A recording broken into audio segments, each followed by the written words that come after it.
Radio Gabon, il est 7 heures.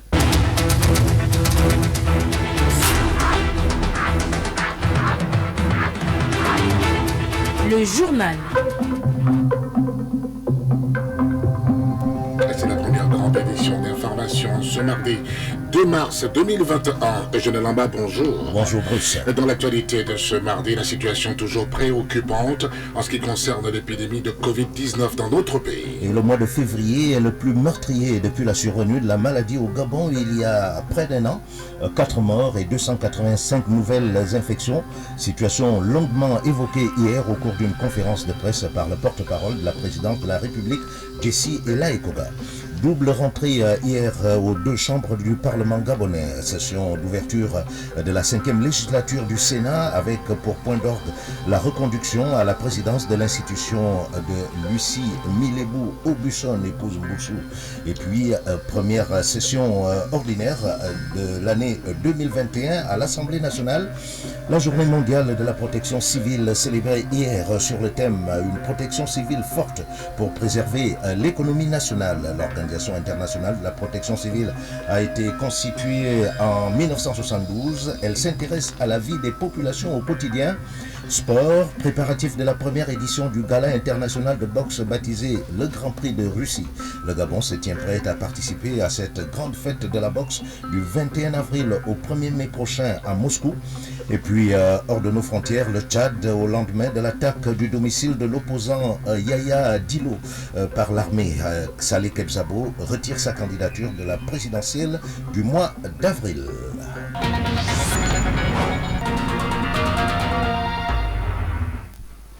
Mise en nom d'Aminata Meniemekom. Bonjour à tous, merci d'être là, merci de rester fidèles à nos programmes. D'abord, la nette augmentation des cas testés positifs à la Covid-19 constatée au Gabon durant le mois de février. 285 sur 7016 tests réalisés. Mieux, 4 personnes ont trouvé la mort, parmi lesquelles 2 médecins, dont Charles Mendoum, le directeur général de la Caisse nationale de sécurité sociale. Un tableau sombre qu'il est impératif de redessiner, rappelait hier le ministre de la Santé Guy Patrick Obiangdong. Et cela passe par le respect des mesures barrières, a-t-il indiqué. Des propos repris par le porte-parole de la présidence de la République, Jessie Elaïkoga, lors d'une conférence de presse au cours de laquelle il est également revenu notamment sur le dernier mouvement des casseroles. Ahmed Ryan Nzengi.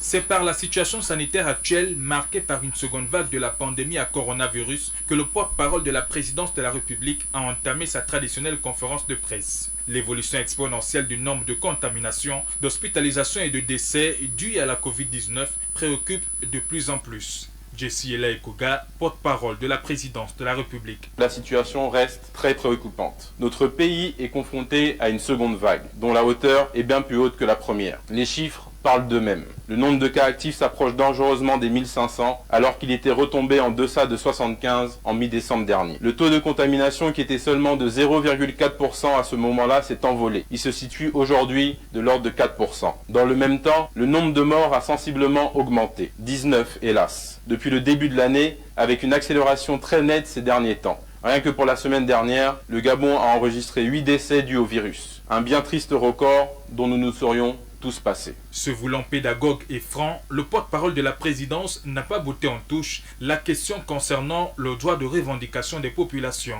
en lien avec les récentes protestations dites cancer de casserole.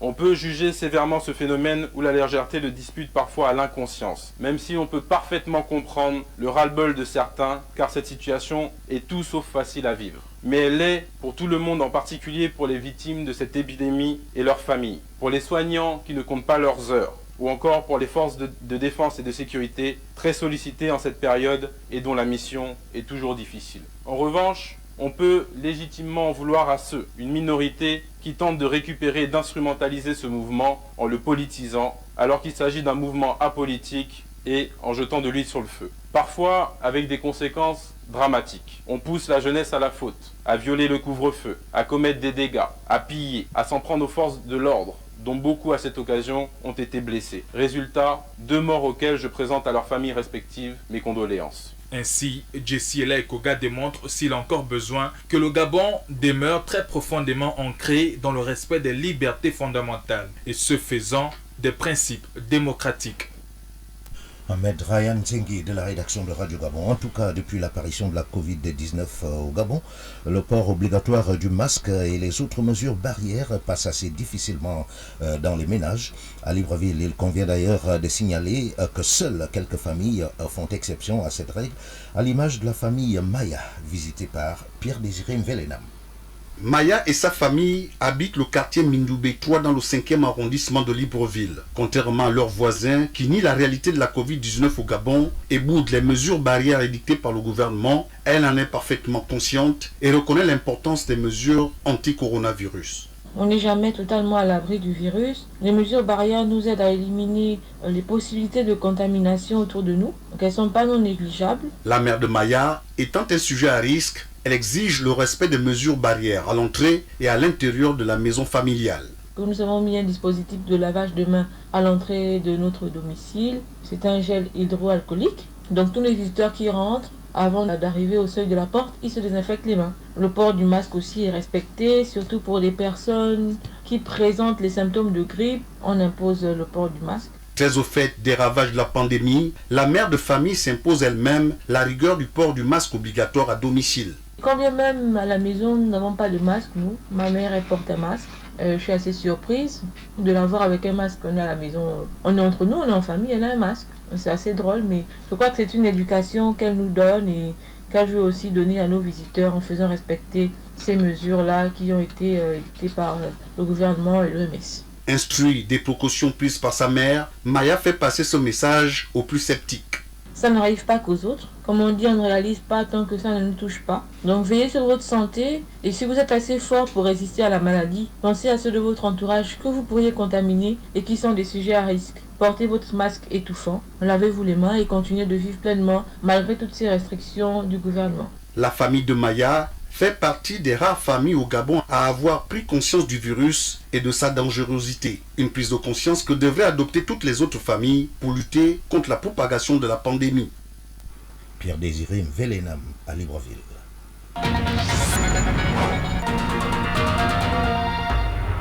Le journal se poursuit. La journée d'hier marquée notamment par des rentrées pour les deux chambres du Parlement Général. Au Sénat, la journée était consacrée à l'ouverture de la 5e législature, à la clé, à la mise en place du bureau de la Chambre haute du Parlement, bureau à la tête duquel la présidente sortante, Lucie Milebou Aubusson, épouse Mboussou, a été reconduite. Rey Moussaou. Réélu au perchoir de la Haute Chambre du Parlement avec 100% des suffrages exprimés pour une durée de 6 ans, le docteur Lucie Milebou Aubusson Mboussou n'a pas caché sa reconnaissance à l'endroit de ses pairs, mais également des plus hautes autorités gabonaises. J'ai une forte pensée de gratitude pour le président de la République, son Excellence Ali Bongo Ondimba, chef de l'État, qui m'a renouvelé sa confiance. Je souhaite et espère que la concorde qui a régné au cours de ce processus nous accompagne tout au long de notre mandat afin que nous puissions remplir au moins les missions qui nous sont dévolues par la Constitution. À travers moi, c'est la femme gabonaise qui poursuit son évolution dans le paysage politique de notre pays. Seul à briguer le fauteuil de la présidence du Sénat, le docteur Lucie Milebou Aubusson Mboussou va conduire le bateau 5e législature du Sénat avec 10 autres vénérables sénateurs issus des rangs du PDG, du PSD et de l'Alliance indépendant PDG. Le secrétaire de séance. Président du Sénat, vénérable Milebou Aubusson, épouse Mboussou. Premier vice-président du Sénat, vénérable Luc Oyobi. Deuxième vice-président du Sénat, Augustin Roger Brice Adondé Randébino. Troisième vice-président du Sénat, Marie-Julie Bilogobi Zendon. Quatrième vice-président du Sénat, Steve Nzeko Dieko. Premier questeur, Michel Ondinga Ngwengwe. Deuxième questeur, Pierre Moussunda. Premier secrétaire du bureau, Yvette Berthe Mbene-Mayer. Deuxième secrétaire du bureau, Aurélien Badinga Badinga. Troisième secrétaire du bureau, Honorine Zebitege. Enfin, quatrième secrétaire du bureau, Jean-Victor Ndouma Badinga. Au terme du double scrutin, président du Sénat, membre du bureau du Sénat, le docteur Lucie Milebou Aubusson Boussou a été installé dans ses fonctions par le président de séance, le doyen de l'institution, le vénérable sénateur Martin Fidel Maniaga, avant de procéder à son tour à l'installation des membres du bureau qu'elle dirige. Retour donc à l'hémicycle du palais Omar Bongo Ndimba pour les sénateurs.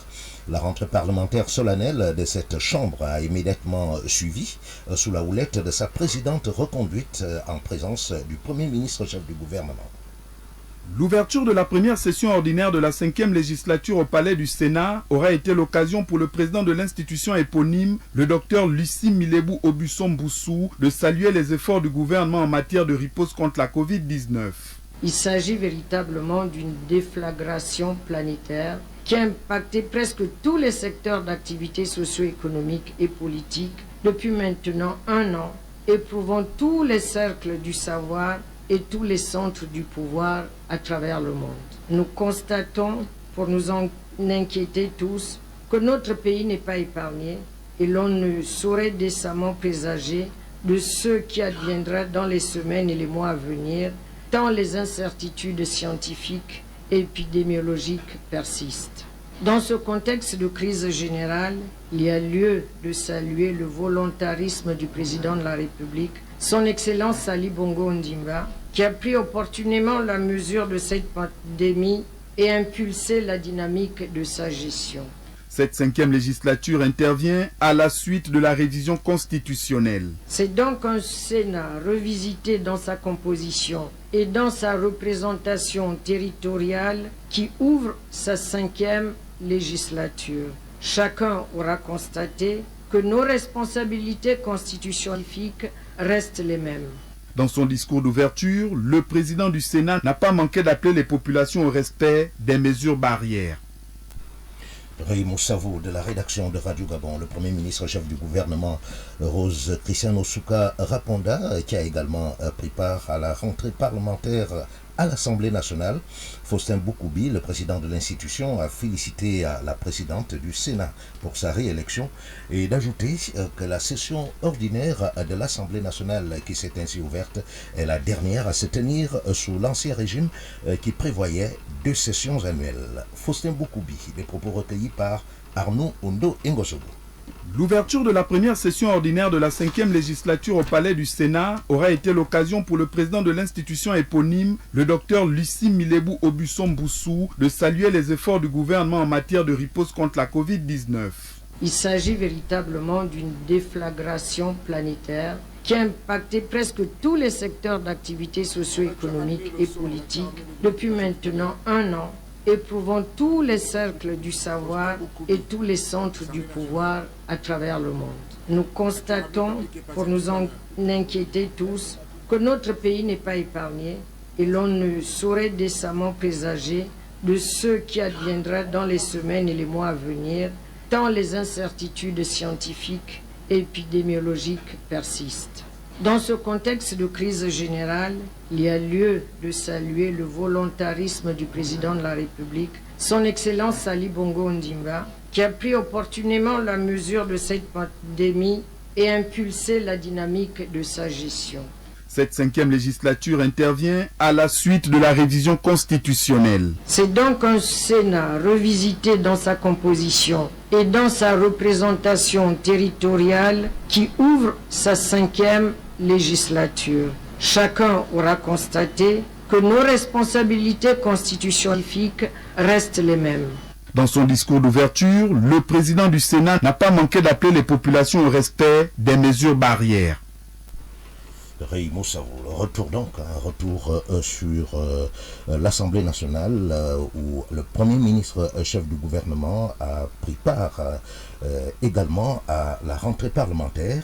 Faustin Boukoubi, le président de l'institution, a félicité la présidente du Sénat pour sa réélection et d'ajouter que la session ordinaire de l'Assemblée nationale qui s'est ainsi ouverte est la dernière à se tenir sous l'ancien régime qui prévoyait 2 sessions annuelles.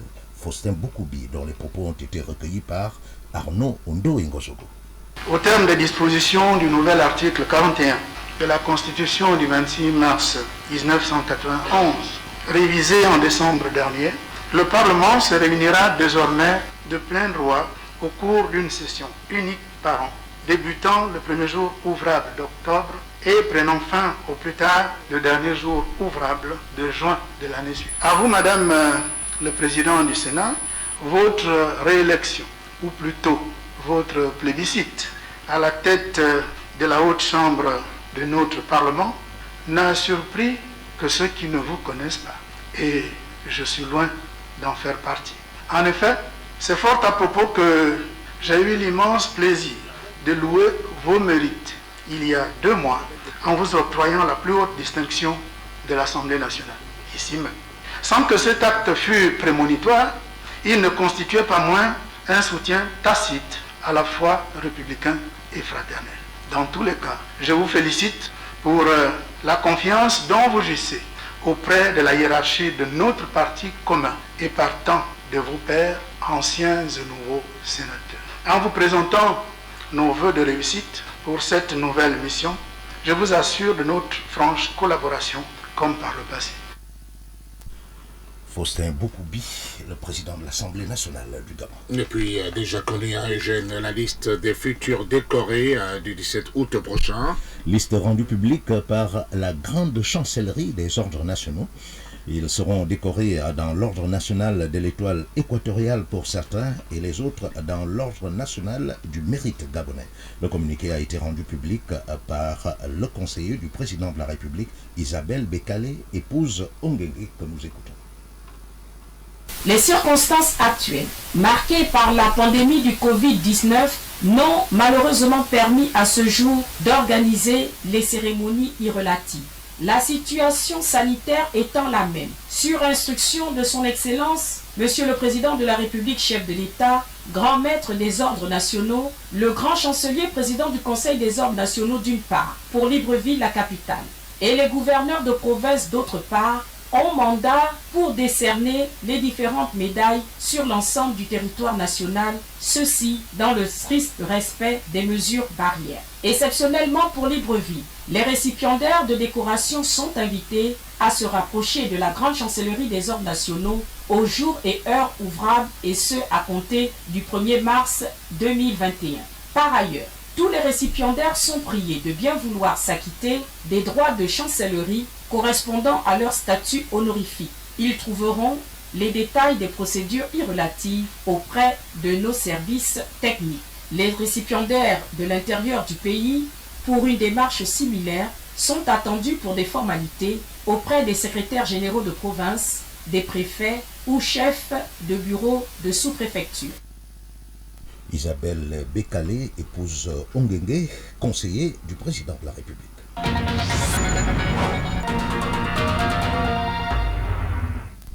Retour sur la journée mondiale de la protection civile célébrée le 1er mars chaque année.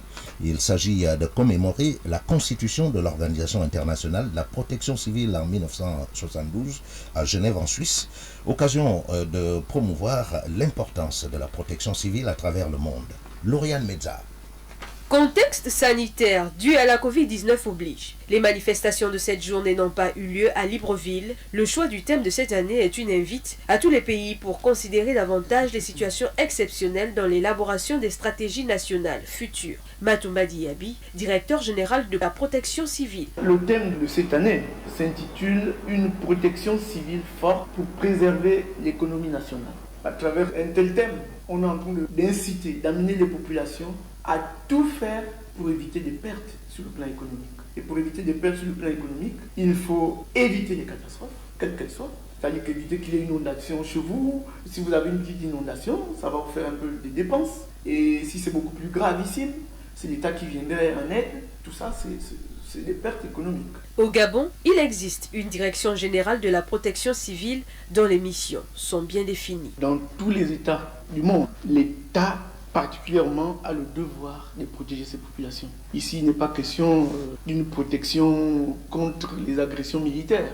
Mais ici, il est question, effectivement, quand on parle de civil, c'est une protection tous azimuts. La protection civile, c'est la protection des populations contre vents et marées. Les missions de la direction générale dont j'ai la charge, c'est celle de mettre en œuvre justement la politique du gouvernement en matière de protection civile. Et la mise en œuvre, c'est quoi? C'est la réflexion sur le cadre juridique, c'est la réflexion sur les actions et les activités à mettre en œuvre pour prévenir les catastrophes et les actions justement qui visent à accompagner les populations en cas de survenue de catastrophe. Créée en 1990, à l'issue de l'Assemblée générale de l'Organisation internationale de protection civile, la Journée mondiale de la protection civile est célébrée chaque 1er mars. Elle a pour objectif attirer l'attention de l'opinion publique sur l'importance vitale de la protection civile et sensibiliser le public à l'état de préparation de la protection de soi.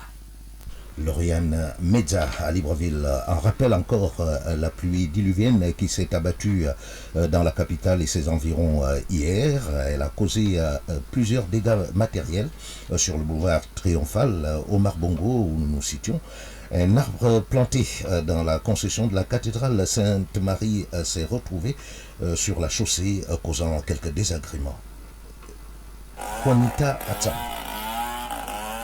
À l'aide d'une tronçonneuse, les agents municipaux découpent les branches de l'arbre qui a détruit la clôture de la cathédrale Sainte-Marie pour se retrouver sur la voie du boulevard Triomphal au Marbongo. La pluie diluvienne qui s'est abattue sur la capitale librevilloise est à l'origine de cet accident. Edith Brice Kumba Mouyama, chef de service de la prévention des risques à la Direction générale de l'environnement. La mairie de Libreville est venue pour intervenir afin de libérer la voie puisque la voie était obstruée par cet arbre. Donc nous sommes arrivés pour essayer de libérer tant soit peu la route. Ça fait plus de 2 heures de temps que nous sommes là. On est obligé d'évacuer parce que c'est une zone phare. On ne peut pas laisser les déchets verts là puisque nos partenaires sont actuellement pris. Donc nous-mêmes, on évacue au niveau de la décharge municipale. Le cas du boulevard Triomphal au Marbongo est aussi observable dans certains quartiers de Libreville où des toitures ont été arrachées, des clôtures endommagées, des maisons inondées. À chaque saison des pluies, les populations impuissantes assistent aux dégâts causés par la violence des pluies. La suite de cette édition d'information sur Radio Gabon, la référence avec Clovis Mabika. Bonjour Clovis. Bonjour Brice. La page africaine, c'est maintenant, et c'est votre monopole. Direction d'abord le Tchad, où l'opposant Saleh Kebzabo, candidat à la présidentielle du mois d'avril prochain, retire sa candidature après l'attaque du domicile de l'opposant Yaya Dilo dimanche dernier. Son retrait à la course pour la présidentielle du 11 avril a été rendu public hier 1er mars. Il dénonce une militarisation évidente du climat politique suite aux violents affrontements qui se sont déroulés au domicile du candidat Yaya Dilo en 25 années d'élection. Les Tchadiens n'ont jamais connu un incident d'une telle ampleur, voire d'une telle gravité, dont le principal responsable est l'État. En République démocratique du Congo, Modeste Bahati Lukwebo, candidat unique à la présidence du Sénat. L'élection des membres du bureau définitif du Sénat aura lieu ce mardi 2 mars. Avec ce scrutin, Félix-Antoine Tshisekedi aura le soutien de 2 chambres du Parlement congolais après avoir réussi à placer ses hommes à la tête de l'Assemblée nationale. Le chef de l'État congolais, qui a rompu son alliance avec son prédécesseur Joseph Kabila, ne devrait pas avoir de mal à parvenir à son objectif eu égard à une opposition quasi inexistante au Sénat. Direction le Nigeria à présent, où des djihadistes attaquent une base de l'ONU dans le nord-est du pays. C'est dans la ville de Dikwa, précisément dans la soirée, que les djihadistes du groupe État islamique tentaient de pénétrer dans un espace sécurisé où se sont réfugiés 25 travailleurs humanitaires. Rappelons que la base humanitaire a été incendiée par des combattants. Aucun employé n'a été touché. Des renforts militaires basés dans la ville de Marthe à 40 km ont été dépêchés sur place pour aider à repousser les djihadistes. Clovis Babika Manfombi.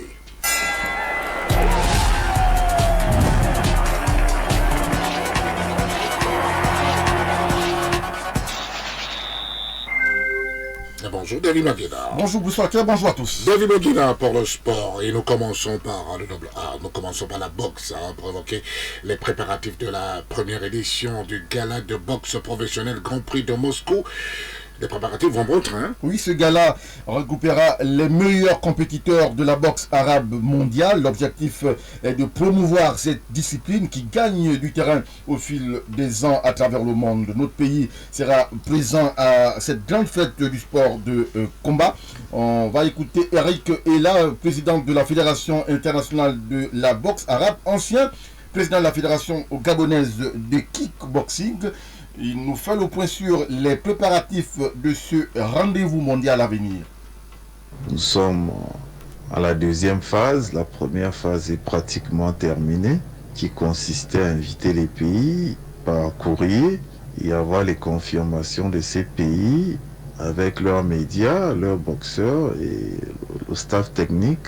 Là, nous allons attaquer maintenant la deuxième phase qui consiste à ce que tous les pays envoient les délégations avec les passeports pour qu'au niveau de la Russie puisse établir les visas et envoyer les programmes de vol. Le Gabon, comme beaucoup de pays d'Afrique, va participer au Grand Prix de Moscou avec 4 athlètes, Ezekiel Yelonda, Ekomes Bédoua, Ibwanga Jérôme et les Lucien Zamba. C'est vous dire que le Gabon a toutes ses chances avec des athlètes expérimentés.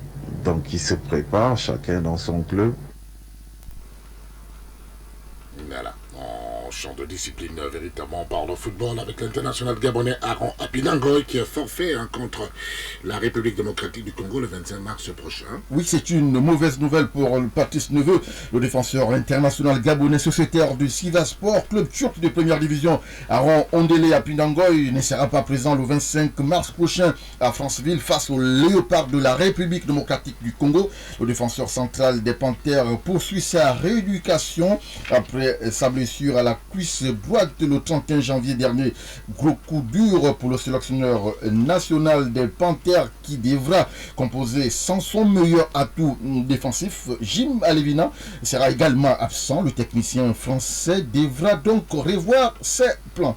Élection à la Confédération africaine de football le 12 mars prochain. D'après les informations du Sud Quotidien, les 4 postulants auraient en effet conclu un arrangement à l'issue d'une rencontre organisée le week-end écoulé à Rabat au Maroc. Le Sénégalais Augustin Senghor, le Mauritanien Ahmed Yaya et l'Ivoirien Jacques Anouma auraient accepté de laisser le milliardaire sud-africain Patrice Motsepe briguer seul la présidence de la Confédération africaine de football. En échange de leur retrait, ils auraient négocié des postes clés. Augustin Senghor deviendrait alors ainsi vice-président de la Confédération africaine de football. Ahmed Yaya, deuxième vice-président, et Jacques Anouma, conseiller spécial du président. Si cette information est confirmée, cela signifierait clairement que le président de la FIFA, Gianni Infantino, tient les manettes du football africain. Allez, on termine avec le Coupe d'Afrique de moins de 20 ans. On connaît l'affiche donc de la finale de la CAN de moins de 20 ans. Elle opposera ce samedi à Nouakchott le Ghana à l'Ouganda. Les Black Satellite ont écarté les Scorpions de Gambie 1-0. Dans l'autre match, les Clans d'Ouganda ont éliminé les Aigles de Carthage de Tunisie 4-1. Voilà, un tour complet de l'actualité des sports. David Baguena, merci. Allez, nous allons refermer cette portion d'information de générique d'annonce et je vais en bas. Ouais, vous retiendrez donc de cette édition que le mois de février qui s'est achevé est le plus meurtrier depuis la survenue de la Covid-19 au Gabon il y a près d'un an. 4 morts et 285 nouvelles infections. Situation longuement évoquée hier au cours d'une conférence de presse par le porte-parole de la présidence de la République. La double rentrée hier aux 2 chambres du Parlement gabonais. Session d'ouverture de la 5e législature du Sénat avec pour point d'orgue la reconduction de la présidente de l'institution Lucie Milebou Obuson Mboussou et puis première session ordinaire de l'année 2021 à l'Assemblée nationale. La journée mondiale de la protection civile célébrée hier sur le thème une protection civile forte pour préserver l'économie nationale. Et puis hors de nos frontières, le Tchad au lendemain de l'attaque du domicile de l'opposant Yaya Dilo par l'armée. Saleh Kebzabo, notre opposant, retire sa candidature de la présidentielle du mois d'avril prochain. Voilà. Ici Libreville, le studio Béatrice Baoulé, 7h30 exactement. Merci de votre aimable attention.